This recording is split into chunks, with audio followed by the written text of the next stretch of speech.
अमरावती शहरातील लक्ष्मीनगर परिसरात भोळे शंकर मूर्तीजवळ ही धक्कादायक घटना घडली। कपिलवस्तूनगर येथे राहणारे संतोष राजू बन हे आपल्या मित्रासोबत गप्पा मारत बसले असताना दोन दुचाकीवर काही तरुण तेथे आले। जुन्या वादाच्या कारणावरून त्यांनी संतोष बन यांच्याशी वाद घालत शिवीगाळ सुरू केली। त्याला सोडायचं नाही अशी धमकी दिल्याने संतोष यांनी तेथून पळ काढण्याचा प्रयत्न केला, मात्र आरोपींनी त्याचा पाठलाग करत कॉटन मार्केट रस्त्यावर त्याला गाठले। यावेळी एका आरोपीने संतोष बन यांच्यावर वार केले। गंभीर जखमी अवस्थेत असताना तात्काळ त्याला जिल्हा सामान्य रुग्णालयात दाखल करण्यात आले, मात्र उपचारादरम्यान त्याचा जीव गेला। या प्रकरणी मृतकाचे चुलत भाऊ फिर्यादी पप्पू बन यांनी दिलेल्या तक्रारीवरून गाडगेनगर पोलिसांनी गुन्हा दाखल केला आहे।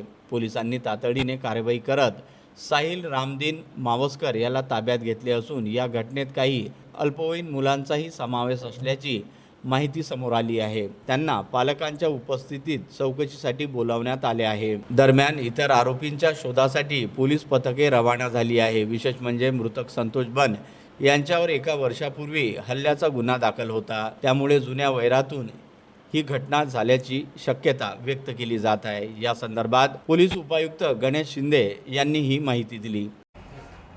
काल रात्री गाडगेनगर पोलीस ठाण्याच्या हद्दीमध्ये संतोष राजू बन वय वर्ष 21 हा त्याच्या घराच्या बाहेरच्या ओट्यावर 11:30-12च्या सुमारास बसला होता कपिलवस्तूनगर गाडगेनगर ठाण्याच्या हद्दीमध्ये। त्याचवेळी त्या ठिकाणी साहिल मावस्कर आणि त्याचे 5 विधी संघर्षित बालक मित्र हे त्या ठिकाणी आले। त्यांच्या जुन्या कारणावरून वाद होता, त्याच्यावरून त्यांचं भांडण त्या ठिकाणी झालं आणि मग मयत पुढे पळायला लागला आणि त्याच्या मागे हे 6 जण धावायला लागले। ते 2 मोटरसायकलने त्या ठिकाणी आलेले होते। मयत संतोष बन याला जीवे ठार मारलेले आहे। या प्रकरणी साहिल मावस्कर याला ताब्यात घेण्यात आलेले आहे आणि इतर विधी संघर्षित बालक जे आहेत त्यांच्याबाबत योग्य ती कायदेशीर कारवाई सुरू आहे।